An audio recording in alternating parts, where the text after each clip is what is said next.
welcome to Ladies Talking Leafs. It's Chris here. And I'm Sil.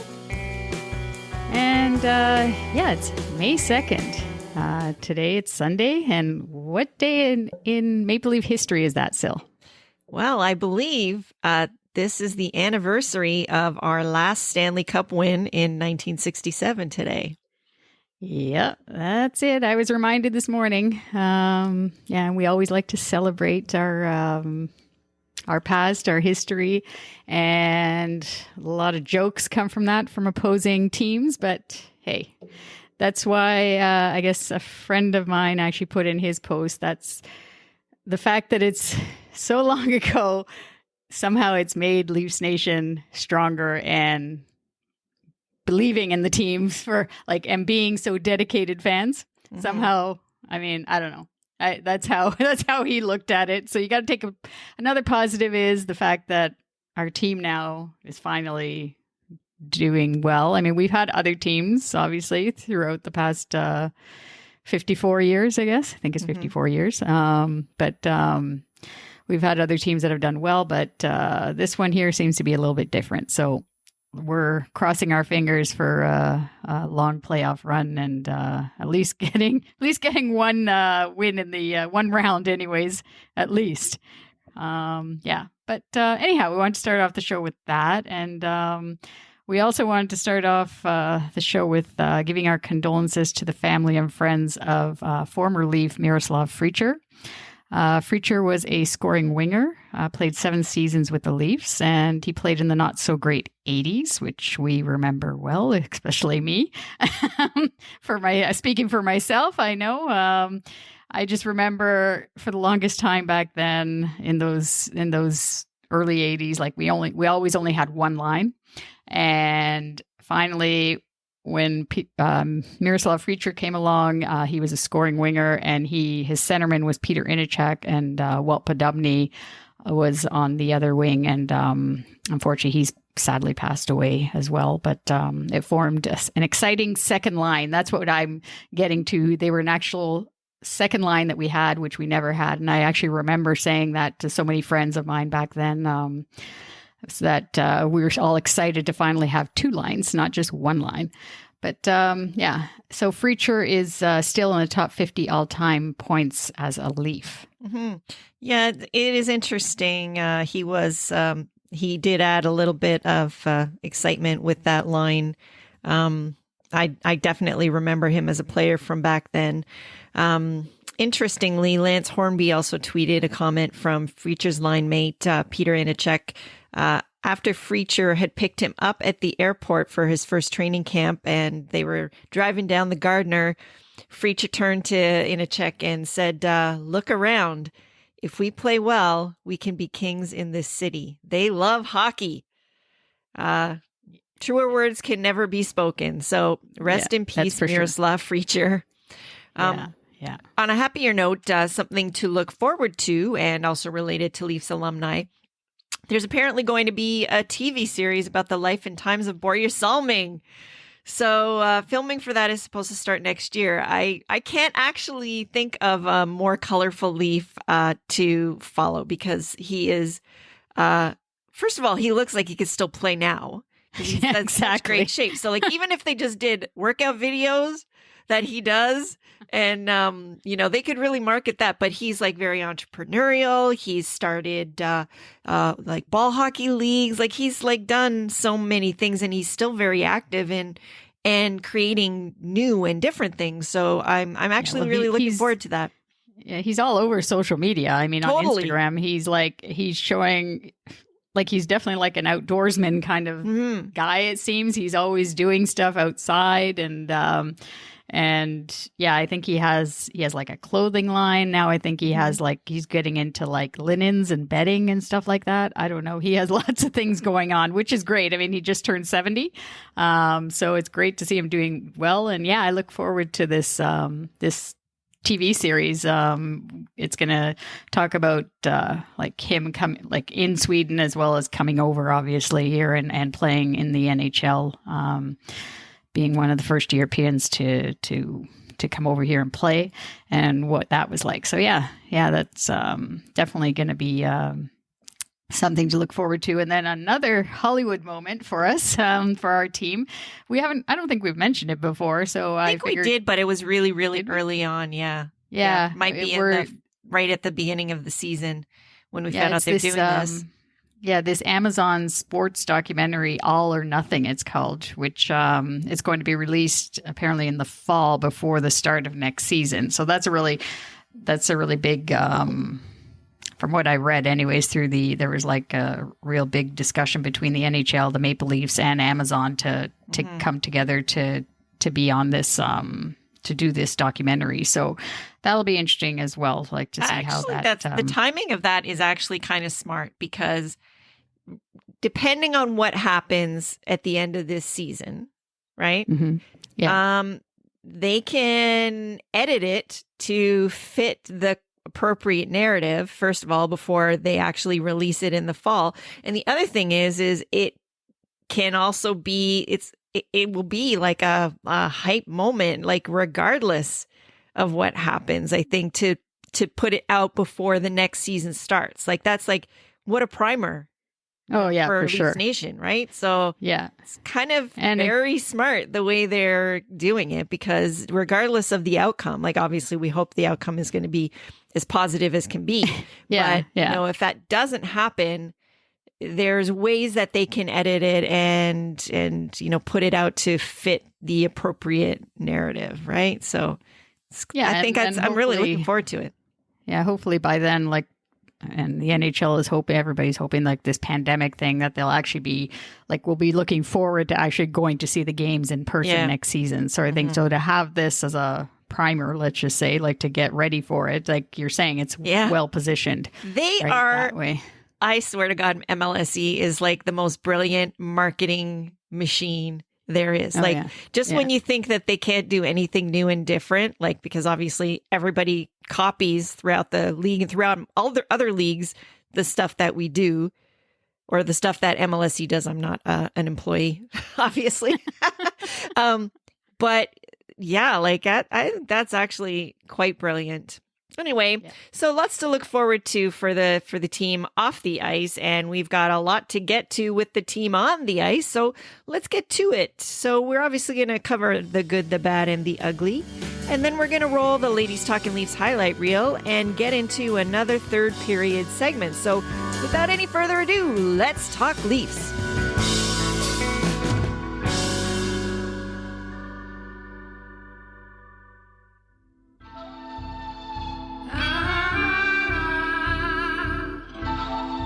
The good, the bad, the ugly.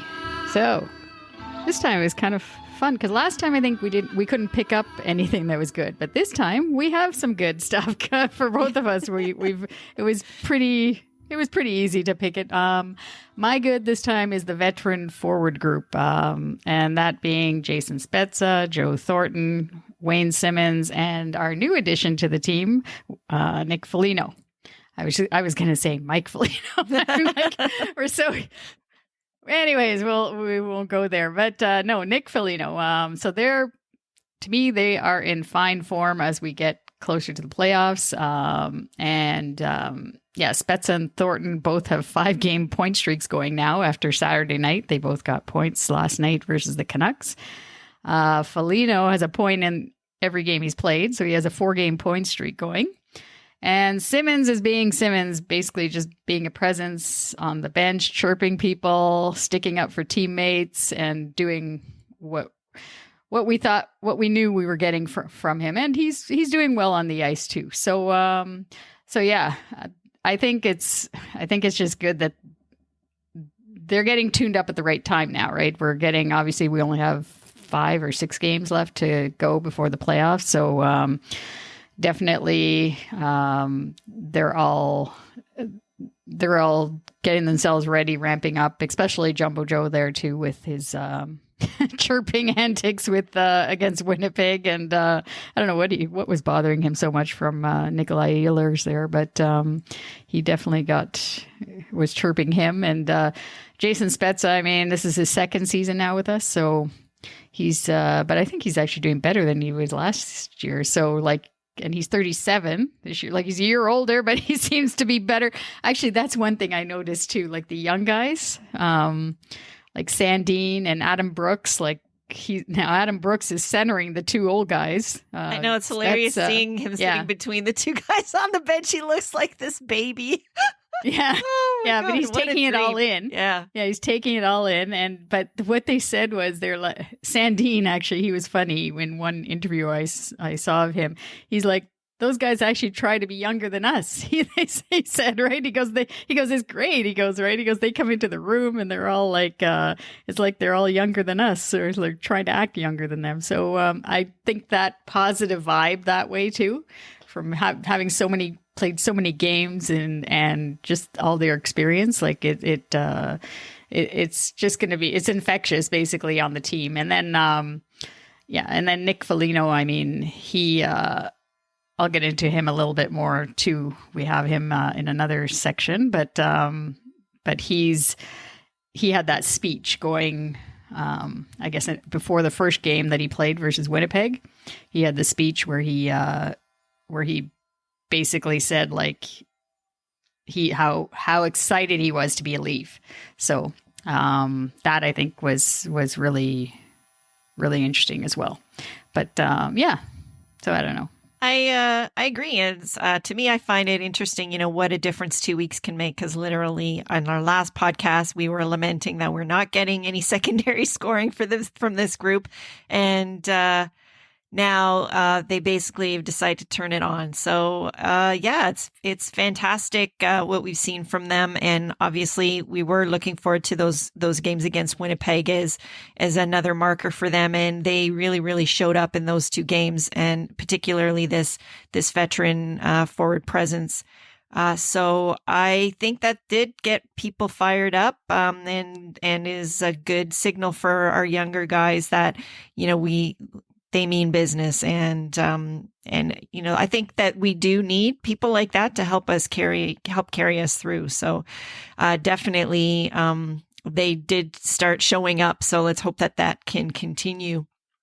I think that for Foligno, going back to him too, I think that connection to the past is important. Oh yeah. From that 93 run. But, So what's your good? My good, this is somebody else that we sort of discussed a little bit last time too, is Rasmus Sandin. We were wondering if he was ever going to get into any games, and lo and behold, he's basically been a real bright spot in this last bunch of games. And before you get into it, it's funny because, like you said, the last time, like, we thought the older players, like we were saying the last show, the older players or the bottom six weren't any good. They come, so it's almost like they're listening to us. Maybe they are listening to Ladies Talking Leafs, right? Because then we spoke about Sandine, right? Maybe and so then all of a sudden Sandine is playing, and he's playing great. I like to think of it that our passion is so strong that we're putting these vibes out into the universe, along with other members of LeafsNation, I'm sure, and the hockey gods, maybe they're listening. So anyway, anyways, go on. Back to Sandine. Yeah. So he's played 7 games this year with us. I actually didn't even remember that he got into a game with us in February. So he played one game, like just a very short, I think 5 minutes. Okay. Yeah. And so, but it was, not memorable, I don't think. But since he's been called up, he's been in 7 games total. He has 3 points, all assists, and he is a +7. So he is basically checking all the boxes right now. But what I notice, and what obviously everyone's talking about, is his poise and his hockey sense is off the charts. So the big strike against him, I think, has always been his size. That also, I think, has been put to bed with that check that Wheeler tried to lay out on him and flatten him, thinking that he could lay out this punk kid coming in, and he stood his ground. And the reverse hit. And it was a reverse hit, and Wheeler basically bounced right off of him and kind of got felt it, let's just say. So I think he's definitely working on his strength. So like if he can do that, he's going to become a really, really complete defensive player, but also he's got these offensive skills and hockey sense where he can just find people. And I love him on the power play, and I look forward to seeing him for years to come, quarterbacking that top unit, because he seems to be able to get pucks through. So, I'm super, super impressed with him. And I think we knew this is what we were going to see from him. So let's just hope that it continues and that, he keeps building on this. Yeah. Like I said earlier, I listened to an interview he was on Sportsnet, and I didn't know he actually played with Willie's brother. He has like a pretty strong connection with the Nylander family. Yeah. He played with Alex Nylander over in Sweden, and they came over together. Like when they were, because he had played junior here, he played with the Sioux, right? That's how I guess there's the connection with Kyle Dubas and Sheldon Keefe, like they know him.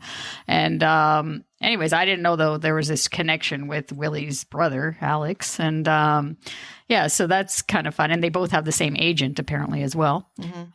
So they say that he says that and Willie's the roommate of now he's the older brother, I guess, is now Rasmus Sandin's roommate. So that's kind of cool. So that's happening. And he's very confident, definitely, like in his abilities. And it seems like he's grown a lot since last season. So I look forward to it as well. Like on the power. He's a great interview.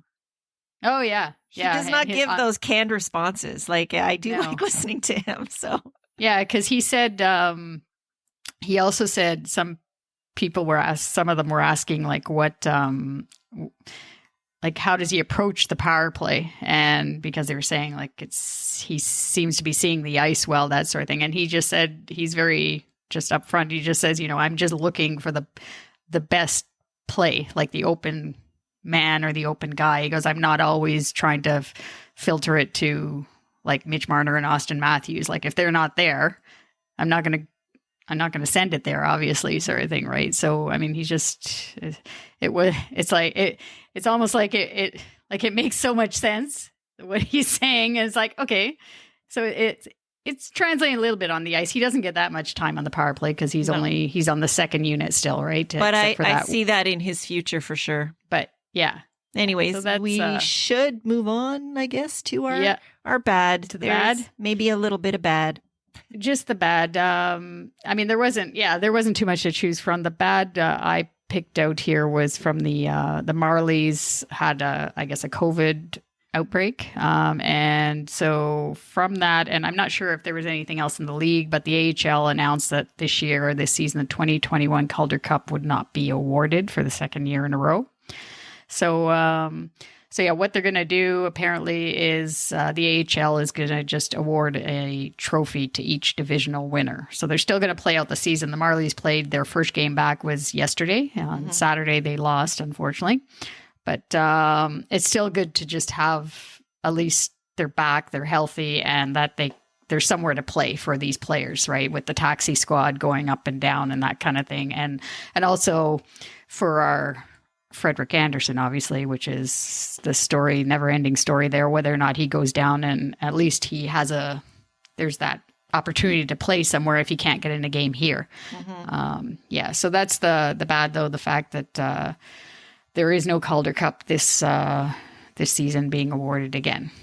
Yeah, and, that's very sad, and it's tough on those players. So like, I can't even imagine like emotionally and even, financially, it's been really tough on these guys that are, basically down there looking for a break. Right. And COVID has just robbed so many people. I mean, obviously, being a hockey player, you're in a little bit of a privileged class of people, but, in the hierarchy of hockey and the NHL, you are just in that league trying to make your way to, get up to the big club at some point. And this definitely makes it difficult for the development of a lot of these guys. So, yeah. And, so Sil didn't have anything bad, right? No.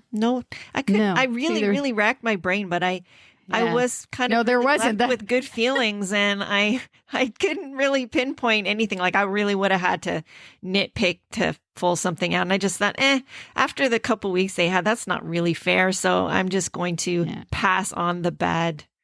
Yeah. This and time we're around. also passing. Yeah. And we're also passing on the ugly too, because there's nothing ugly. And it's good because we're getting closer to the playoffs. We don't need anything to be ugly right now. I mean, the power play still has to be tuned, fine tuned or got up to speed, but it's not as noticeable. Let's just say that for now. So let's move on to some more positivity and roll the Ladies Talking Leafs highlight reel. So you kind of mentioned this a little bit earlier on, but our number 3 pick, we are going with Nick Foligno. So he played his first game as a Leaf versus Winnipeg on April 22nd. And as Chris mentioned before the game, he addressed the team to say how excited he was to be a Leaf. He was even wearing his dad's old Leaf cap at his first media press conference that his dad gave him from the 1993 run. And he's, of course, wearing his dad's number 71. So, and he has not disappointed. Like I would say, we weren't sure if he was going to be a fit on that top line, but honestly, it's been pretty darn seamless, and Matthews and Marner are getting really good looks.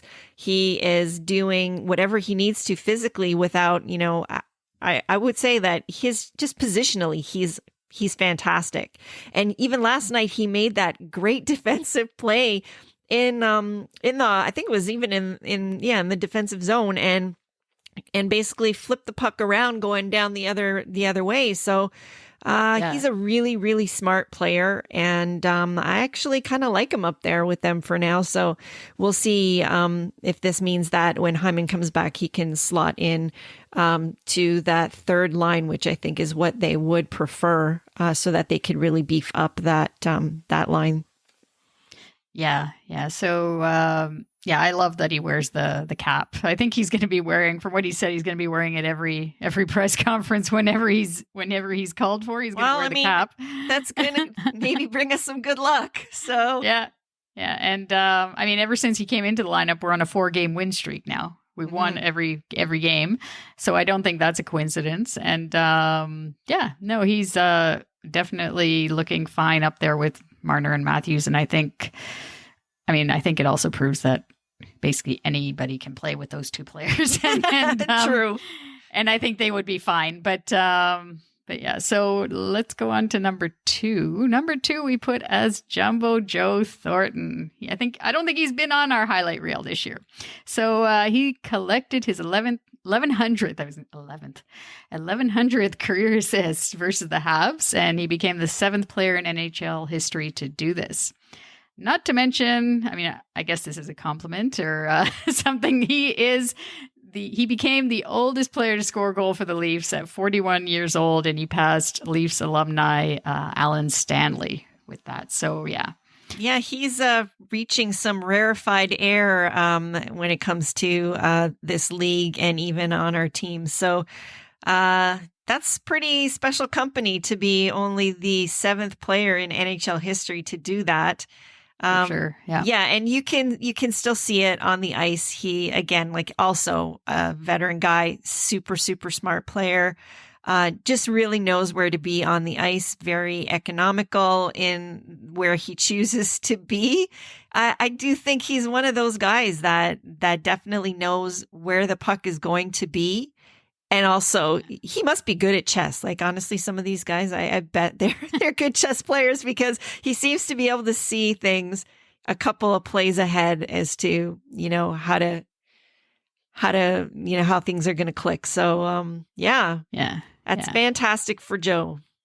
Yeah.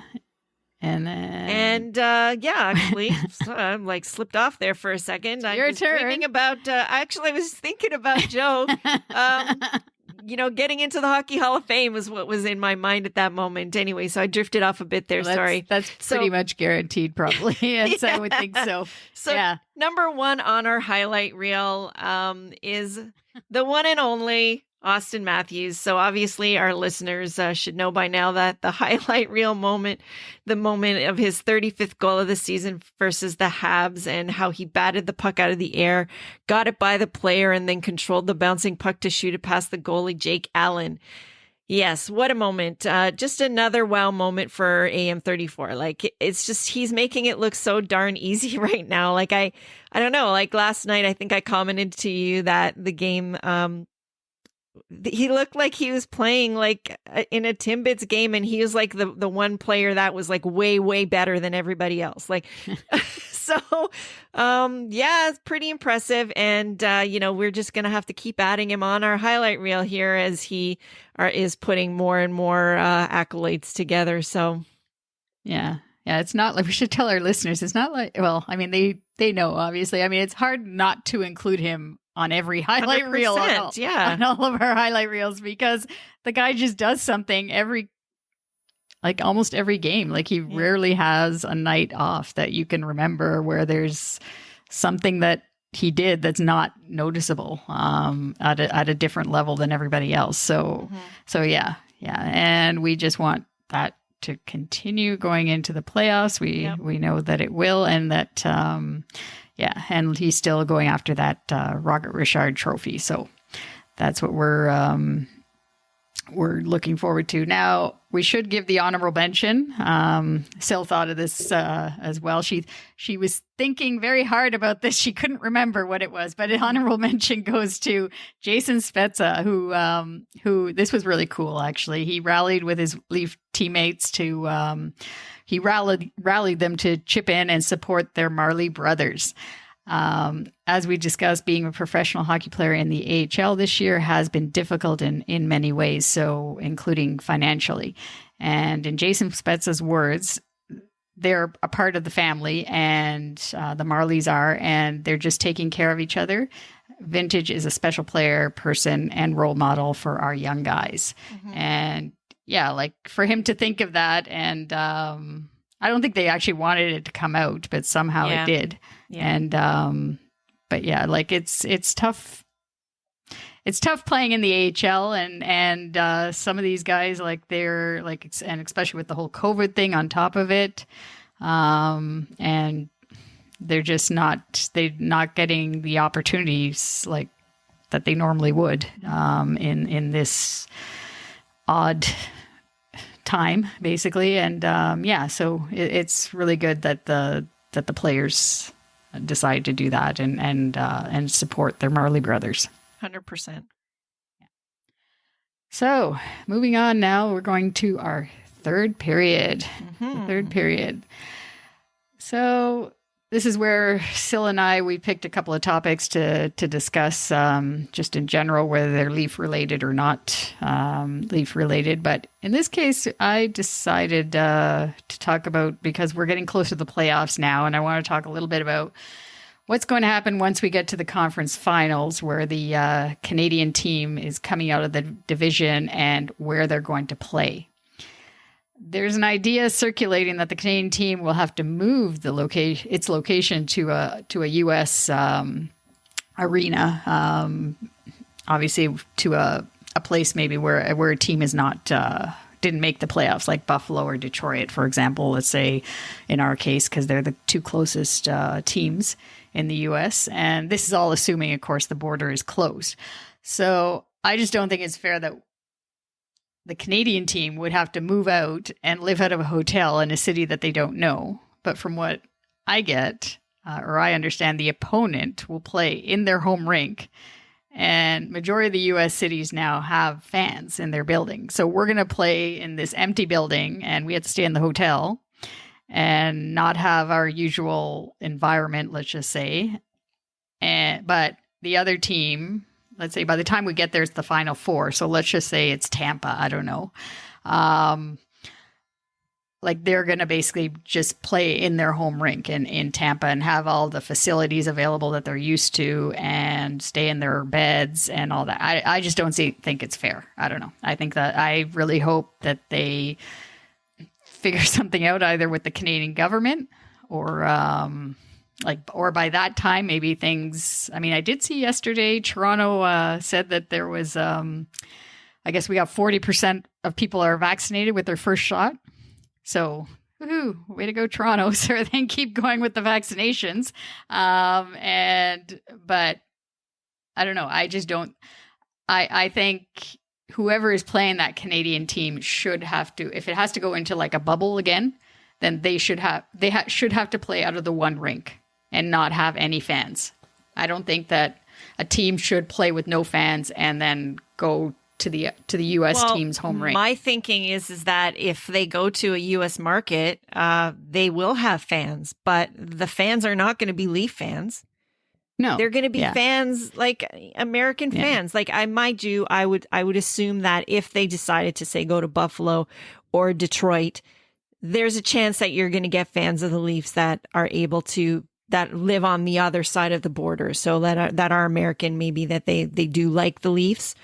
Or are, expats or whatever that live on that side now or something like that. So there could be some, let's just say. Yeah, however, but apparently there was also, I'm forgetting the finer details of it, but there was something said that it's no guarantee that let's just say if it's a board, like us, we're a border team, let's just say, no guarantee that we'll be playing there. Like they could send us to, totally. Like we could go play in Chicago, for example. Yeah, I heard Chicago mentioned actually, and I think it's somewhat dependent on, who our opponent is going to be. So if the opponent is going to be in the West, then they may put us somewhere where they're just not playing. So Chicago is an option. Say that their run is done or whatever, right?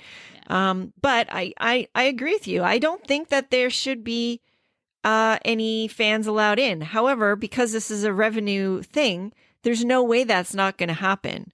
Now, I'm just hoping that if they do, and I'm sure that that the MLSE will negotiate this, like they're obviously going to be getting, say, let's just use Detroit as the example, and they're allowed to have Michiganders come in and watch the games. Who's getting the revenue from that? Is Detroit getting the revenue because it's their building? That's the other thing, is that the other team gets the full revenue potentially. And then we're getting like MLSE, is going to have to split the revenue or maybe not get any at all. So to me, they have to make that fair where, like, even with that is that, I mean, not like MLSE needs the money, but you know what? That's our only advantage. So I want them to get what they're due. And they probably should make it a pool and split it equally amongst all the teams that are in there or something, because it's not equitable. It's just not, fair. Right. So, it's an unfair advantage. Absolutely. For whoever is playing out of an American team. Like, I don't know. It's a fluid situation, as they're saying. Yeah, and we are early. Yeah, and right? headliners did talk about that last night too. Chris Johnston mentioned that there is still a chance that Canadian teams are going to be able to play out of their home rink, and they are.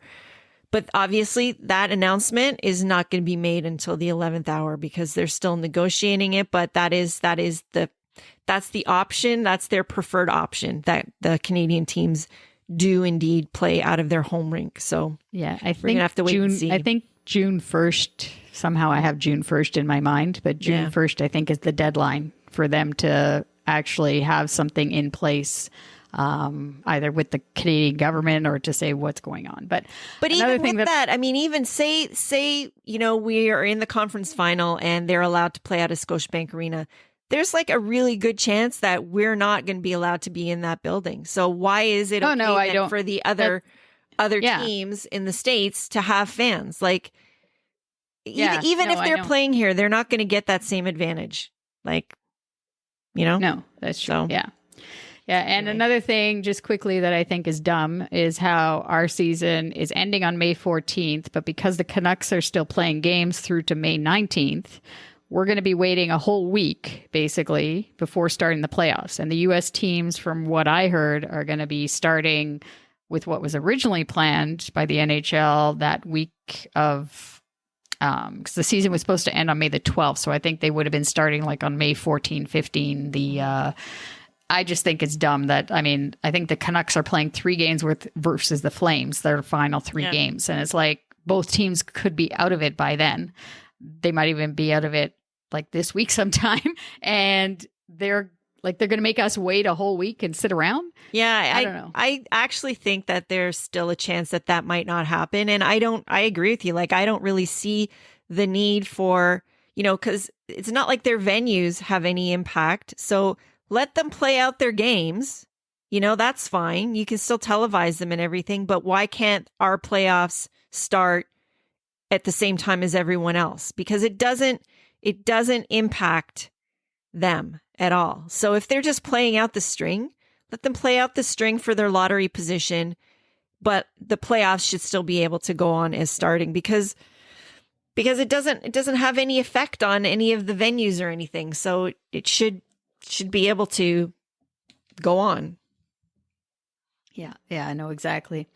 All right, so that's my rant. What do you want to rant about? Well, okay, my thing was, what do you want to talk about? Obviously, we're a ladies or women's podcast, and by women for women. Although we do welcome all Leafs Nation to listen to us, but my beef was about the Women's World Championships and how it was canceled at the last minute. Well, I mean, by the province of Nova Scotia, they had some cases come up, but really the double IHF is the one that, canceled it and didn't seem to really do anything to, find another option. And of course they said, and they had them on, Renee Fassel on Hockey Night in Canada last night. I wasn't really too thrilled with the things that he said, but the way it was handled, I mean, you've got to wonder if it was a men's event, if the same thing would have happened. Like, for example, right now, I think it's the under 18 World Championships for the boys is happening right now. Yeah. That's still going on. For the women's game, this is pretty much their Stanley Cup. This is the thing that they work for and look forward to every year. Would they cancel a Stanley Cup final? I don't think so. I think they would find a way to run it. Thankfully, it's been rescheduled for August. The site is still to be determined. However, and it looks like, I think that they're saying that it's probably going to be somewhere in Canada, so most likely in Alberta. But yeah, I really feel like if this was, this all has to do with corporate ad revenue and things like that they just, if it was a men's tournament, they would have found a way to run it. Yeah. I read an article, an ESPN article Emily Kaplan wrote, and it's included in our links in our show notes if our listeners want to have a look. It was a really good article. They spoke to Sarah Nurse, right? I get mixed up with Kia Nurse because I watched the Raptors too. With Kia Nurse and Sarah Nurse. She was in the article, as well as Kendall Coyne Schofield, the American player. Anyhow, like these women have not played a meaningful game in like 2 years, almost like over 2 years. They haven't played a meaningful game. Many of these players don't make money doing this, and they arrange the time to for their training and in these cases with the whole COVID situation, like they're away from the family, away from jobs. I guess they have to arrange, obviously each country has to arrange booking, their travel arrangements, their flights, their hotels to prepare. That's all lost basically, from this. Who knows if they'll get money back from that. I don't know with those arrangements, but for me, they followed all the rules from what I read in this article when it comes to quarantining right up until the last day. They were all, even the overseas teams like Hungary and Sweden, Finland, those teams, they were getting ready to go on the plane. And then then they get this notice like, no, don't get on that plane, stay home, sort of thing, right? It's like, I don't know. I can see why they're frustrated, like with the IIHF. It's easier to say it, International Ice Hockey Federation, not having a contingency plan. Like, how can you not have a contingency plan in case of this? Province of Nova Scotia, I do think, is also like a little bit to blame. Also, I mean, how can you wait until the day before? until they know the dates as well. Like they're not dumb. And then like why was there not any communication leading up to this or discussion? Like at least a week before, anyways, to let the IIHF know that, you know, they're worried kind of thing, right? Like something. But in reality, they needed to also have this contingency plan. And it really makes you think, like, is women's hockey an afterthought kind of thing? Right. And it means a lot to even like little girls growing up playing the game too. Right. Like they look at this too, and then it doesn't give you a very good feeling. But I think that, you know, it's all well and good to celebrate these women so much, you know, during the Olympic years or whatever, when they show up for us, and they've given us incredible moments in, you know, the several of the last past Olympics. And so we're always celebrating them. But when the chips are down, like who is really giving them support and backing them? It's just not right. So anyways, very disappointing. Yeah. But at least, like you said, I think it's in August, it might be in Calgary that they're thinking of having the tournament again. So hopefully that works out for them. So, so games, going back to the Leafs now, games we're looking forward to as we go into the last couple of weeks of the season. For really, it's just about clinching first place in the North Division, and for Austin Matthews to basically solidify winning the Rocket Richard Trophy. Like there's no actual specific games. I mean, they're playing 3 games versus the Habs, so I guess that's possibly the tune-up, I guess, to play them in the first round. But really, it's about securing first place and that Rocket Richard Trophy for Austin Matthews.